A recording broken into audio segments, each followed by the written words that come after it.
सोचिए, रात का वक्त है और आप अपने टेरेस पर हो। आपके टेरेस पर ठंडी ठंडी हवा बह रही है और धीरे से आप आसमान की तरफ देखते हो। लेकिन जैसे ही आप आसमान की तरफ देखते हो, वहाँ पर चांद नहीं है। कोई बात नहीं, आप सोचते हो कि शायद आज अमावस्या होगी, लेकिन जब आप अपना कैलेंडर चेक करते हो तो अमावस्या नाम का कोई टर्म ही नहीं है। आप सोचते हो चांद गया कहाँ। देखो गाइस, बचपन से ही हम चांद की बहुत सारी पोएम सुनते आ रहे हैं, बहुत सारी कहानियां सुनते आ रहे हैं, और उनको तो हम बचपन से ही चंदा मामा नाम से ही बुलाते हैं। चंदा मामा दूर की। लेकिन चांद सिर्फ एक रोमांटिक ऑब्जेक्ट नहीं है, वो एक साइलेंट कॉस्मिक इंजीनियर भी है जो टाइड से लेकर climate, season, wild life and even इंसान की जो बायोलॉजिकल क्लॉक है उसको भी कंट्रोल करता है। तो सवाल ये है कि अगर हमारे प्यारे चंदा मामा यानी मून स्पेस से गायब हो जाता है तो क्या अर्थ पर जिंदगी पॉसिबल हो भी पाएगी या फिर सब मर जाएंगे। इस वीडियो में हम 7 शॉकिंग रीजंस की बात करेंगे जो शॉकिंग होने के साथ साथ काफी इंटरेस्टिंग भी होंगे। एंड ये रीजंस जानने के बाद वीडियो के एंड तक ये प्रूफ हो जाएगा कि मून के बिना जमीन पर जिंदगी वैसे नहीं चलेगी जैसे अभी चल रही है। इसलिए without wasting any time, let's start.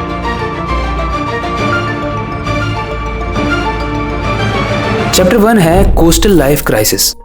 देखो, हम सबको ही पता है कि मून एंड अर्थ के बीच में एक ग्रेविटेशनल फोर्स होता है जिसकी वजह से टाइड्स क्रिएट होते हैं, लहरें। और टाइड्स को कंट्रोल करने में जो फोर्स लगता है उसे हम टाइडल फोर्स कहते हैं। एंड आज के अर्थ के ओशियन में जो high tide and low tide का पैटर्न चलता है उसमें 70% मून के पुल की वजह से होता है। उसके अलावा 30% कंट्रीब्यूशन सन का भी होता है। ये तो आपको पता ही नहीं था। अभी तो बहुत इंटरेस्टिंग चीजें आने वाली हैं, ध्यान से सुनना। तो अगर लेट सपोज कल से मून गायब हो जाता है तो अर्थ में जो टाइड्स है उसकी इंटेंसिटी 60 से 70% से गिर जाएगी, और फिर कोस्टल सिटीज जैसे मुंबई, चेन्नई, मियामी, टोक्यो, सब जगह टाइड्स ड्रास्टिकली रिड्यूस हो जाएगी। और टाइड्स का मतलब अगर आप ये समझ रहे हो कि समुद्र का ऊपर और नीचे जाना, तो सिर्फ इतना ही काम नहीं होता टाइड का। ये ओशियन में जितने भी जीव हैं और उस इकोसिस्टम का एक लाइफ सपोर्ट सिस्टम होता है। टाइड्स सुंदर सुंदर कोरल रीफ के न्यूट्रिएंट सप्लाई करते हैं, फिशिंग इंडस्ट्री के टाइम को डिसाइड करवाते हैं, और काफी सारे मरीन स्पीशीज के ब्रीडिंग साइकिल का तो ये बेस होता है। जैसे न्यूली हैच्ड टर्टल्स यानी जो कछुए होते हैं, वो मून लाइट एंड टाइड्स का यूज करके समुद्र तक पहुंचते हैं। उनका पूरा लाइफ साइकिल ही कोलैप्स हो जाएगा। इस वीडियो को बनाते वक्त मैंने ऐसे काफी सारे आर्टिकल पढ़े जिसमें मैंने पढ़ा कि आर्टिफिशियल लाइटनिंग से काफी सारे ऐसे टर्टल है जो कंफ्यूज हो जाते हैं। एंड गाइस, मून के गायब होने से ये कंफ्यूजन परमानेंट हो जाएगा। इसके अलावा सी सर्फिंग, जो कि सिर्फ एक स्पोर्ट नहीं है बल्कि एक $1 बिलियन इंडस्ट्री भी है, वो पूरे तरीके से कोलैप्स हो जाएगी। अब आते हैं चैप्टर 2 पे, यानी अर्थ टिल्टिंग। देखो, बहुत कम लोगों को पता है कि अर्थ का एक्सियल टिल्ट 23.5 डिग्री है, जो ये डिसाइड करता है कि अर्थ में किस जगह पर क्या सीजन होगा। समर, विंटर, ऑटम और स्प्रिंग सब कुछ टिल्ट के बैलेंस पर ही डिपेंड करता है। और पता है इस टिल्ट को बैलेंस कौन करता है? मून की ग्रेविटी, जो लाखों सालों से अर्थ के इस टिल्ट को स्टेबलाइज करते हुए आ रहा है। अगर मून ही गायब हो जाएगा तो अर्थ का टिल्ट फ्लक्चुएट होगा, और ये फ्लक्चुएशन समय के साथ और ज्यादा इंटेंस होती जाएगी। साइंटिस्ट के अकॉर्डिंग अगर मून हट जाएगा तो अर्थ का टिल्ट 10 से लेकर 85 डिग्री तक फ्लक्चुएट कर सकता है। और अगर टिल्ट 85 डिग्री जाता है तो नॉर्थ पोल पर सन डायरेक्टली ओवरहेड होगा, और इक्वेटर पे आने वाली जितनी भी चीजें हैं सब महीनों तक अंधेरे में डूबी रहेंगी। एंड आपको मैं बता दूं कि हमारा भारत भी इक्वेटर पर ही आता है। मुझे कुछ दिखाई नहीं दे रहा। इमेजिन करो वैसा साल जब 6 महीने तक सिर्फ गर्मी पड़ रही हो। इमेजिन करो 8 महीने तक लगातार अंधेरा। और पता है ये एक्सट्रीम सीजन चेंज एग्रीकल्चर को पूरे तरीके से डिस्ट्रॉय कर देगा, एनिमल्स के माइग्रेशन को डिस्ट्रॉय कर देगा, और क्लाइमेट को इतना अनप्रेडिक्टेबल बना देगा कि ह्यूमंस को प्लेनेटरी इंजीनियरिंग करनी पड़ेगी सर्वाइव करने के लिए। देखो, आई होप कि इस वीडियो में आपको मजा आ रहा होगा, एंड ट्रस्ट मी, समय के साथ ये वीडियो बहुत ही इंटरेस्टिंग होने वाली है। लेकिन आगे बढ़ने से पहले अगर आपको ये वीडियो यहाँ तक अच्छी लगी है तो इस वीडियो को लाइक जरूर कर दो, क्योंकि लाइक करने से यूट्यूब आपको ऐसे ही इंसाइटफुल वीडियो सजेस्ट करेगा, एंड इस वीडियो को भी आपके जैसे बुद्धिजीवी लोगों तक रीच करने में हेल्प मिलेगी। इसके अलावा अगर आपको ऐसी इन्फॉर्मेटिव वीडियोस पसंद है तो हमारे सीखो ऐप को जरूर डाउनलोड करना। वहां पर ऐसी बहुत सारी इंटरेस्टिंग इन्फॉर्मेशन आपको मिलेगी जिसे देखने के बाद आप बहुत कुछ सीख पाओगे। अब आते हैं चैप्टर 3 पर, यानी days length and human biology. देखो गाइस, जब अर्थ का निर्माण हुआ था तो उसका रोटेशन बहुत फास्ट था। उसका एक दिन सिर्फ 4 घंटे का होता था, लेकिन मून के ग्रेविटेशनल पुल ने अर्थ को धीरे धीरे स्लो कर दिया, और उससे एक दिन 4 घंटे से 24 घंटे का हो गया। और ये सिर्फ कुछ दिनों, महीनों या सालों में नहीं हुआ है, ये करोड़ों सालों में हुआ है, और अभी भी हो रहा है, क्योंकि आज भी मून अर्थ के रोटेशन को हर 100 सालों में 2 मिलीसेकंड से स्लो करता है। अगर मून चला गया तो ये डी एक्सेलरेशन रुक जाएगा, एंड अर्थ की स्पीड जो 2 मिलीसेकंड से 100 सालों में रुक रही है वो अब बहुत तेज से बढ़ने लगेगी। उसके बाद कुछ ही मिलियन ईयर्स में ये 24 घंटे का दिन 23 घंटे का हो जाएगा। अब सोचो, हमारी पूरी बायोलॉजिकल क्लॉक, हमारा स्लीप साइकिल, हमारे मेलेटोनिन हार्मोन का release, photosynthesis and even animal के बिहेवियर, सब इस 24 घंटे का जो क्लॉक है उससे जुड़ा हुआ है। और अगर ये साइकिल ब्रेक होता है तो insomnia, hormone imbalance, crop failure और साइकोलॉजिकल स्ट्रेस सब कुछ बढ़ जाएगा। और ये सिर्फ एक कॉस्मिक चेंज नहीं होगा बल्कि एक बायोलॉजिकल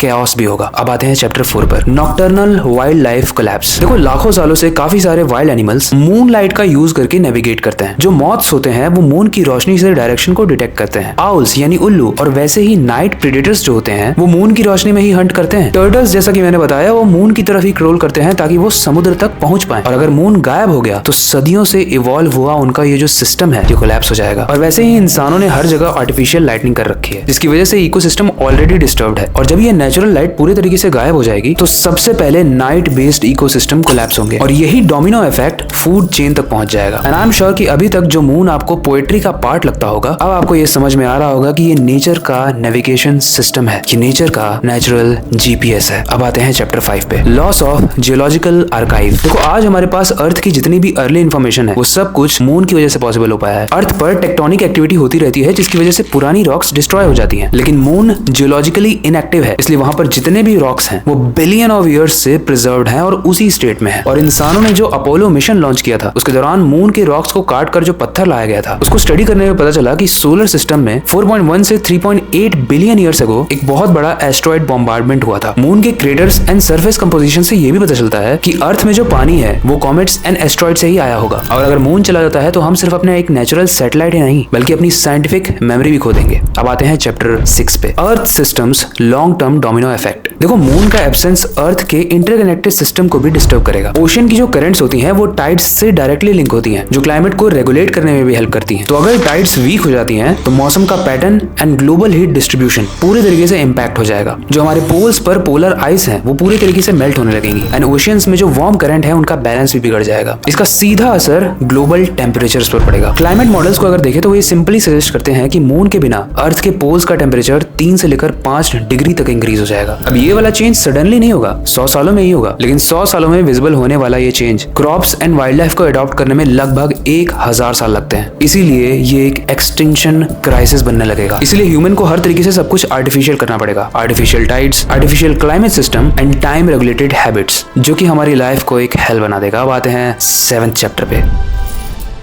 इंटरेस्टिंगली अगर मून कल ही गायब हो जाता है तो एक आम आदमी को शायद ही पता चले। शुरुआत में तो लगेगा कि रात कुछ ज्यादा ही अंधेरी लग रही है, टाइड्स कुछ कम होने लगेंगी और एनिमल कुछ ज्यादा ही रेस्टलेस लगने लगेंगे। लेकिन जितनी भी साइंटिफिक कम्युनिटीज हैं वो इस चेंज को एक प्लैनेटरी इमरजेंसी डिक्लेयर कर देंगी। What we're facing is a full-scale planetary emergency. Satellites, astronomical instruments and climate labs सब अलर्ट मोड पे चले जाएंगे। फिर धीरे धीरे चेंज स्टार्ट होगा, और चेंज कैसा होगा? फार्मिंग में फेलियर, ओशियन लाइफ में लॉस होने लगेगा, वाइल्ड फायर इंक्रीज होने लगेंगे और वेदर के पैटर्न में कुछ सीवियर चेंजेस आने लगेंगे। और तब मैं और इस वीडियो को देखने वाले सारे ही लोग ये रियलाइज कर पाएंगे कि हमने सिर्फ अपने चंदा मामा को नहीं खोया बल्कि हम अब एक एग्जिस्टेंशियल क्राइसिस से जूझ रहे हैं। गाइस आई होप कि ये 7 चैप्टर्स आपको बहुत ही इंटरेस्टिंग लगे होंगे और आपको उस मून की इंपॉर्टेंस समझ में आई होगी जिसे हम बहुत ही अंडररेटेड मानते हैं। अब आते हैं इस वीडियो के सबसे इंपॉर्टेंट पार्ट पे, यानी कंक्लूजन पे। देखो चांद सिर्फ एक शाइनिंग ऑब्जेक्ट नहीं है बल्कि एक साइलेंट गार्डियन है। ये अर्थ के रोटेशन को बैलेंस करता है, टाइड्स को रेगुलेट करता है, क्लाइमेट को मैनेज करता है, वाइल्ड लाइफ को डायरेक्शंस देता है, और जिसकी वजह से इंसान ग्रो कर पा रहा है, यानी साइंस उसको ये एविडेंस देता है। अगर ये चला गया तो हमारी दुनिया धीरे धीरे डिसओरिएंट होने लगेगी। Clocks, seasons, oceans, animals and in fact humans पर भी डायरेक्टली इंपैक्ट होगा। शायद ये इंपैक्ट इमीडिएटली नहीं होगा लेकिन समय के साथ बहुत तगड़ा होगा। तो नेक्स्ट टाइम जब आप चांद को देखोगे तो उसे देखकर सिर्फ एडमायर मत करो बल्कि उसका शुक्रिया भी करो, क्योंकि अगर वो चला गया तो जिस तरीके से हमारी जिंदगी चल रही है वैसी तो बिल्कुल नहीं चलने वाली है। एंड वही चीज आप इस वीडियो को देखने के बाद ऑलरेडी समझ गए होगे। और अगर इस वीडियो को देखने के बाद आपको बहुत कुछ सीखने को मिला है तो ऐसी बहुत सारी इंटरेस्टिंग वीडियो हमारे सीखो ऐप पर भी अवेलेबल है, जिसे देखने के बाद आप बहुत कुछ सीख जाओगे। तो उसे जाकर डाउनलोड जरूर करना। और अगर आपके पास नेक्स्ट टॉपिक से रिलेटेड कोई सजेशन है तो हमें पिन कमेंट सेक्शन में जरूर बताना। बाकी वक्त आ चुका है इस वीडियो को एंड करने का और नई इंटरेस्टिंग वीडियो पर काम शुरू करने का। लेकिन जाने से पहले मैं हमेशा की तरह एक ही चीज कहना चाहूंगा, अपनी क्यूरियोसिटी को डाई मत होने देना, नई चीजें सीखते रहना। मिलते हैं अगली वीडियो में।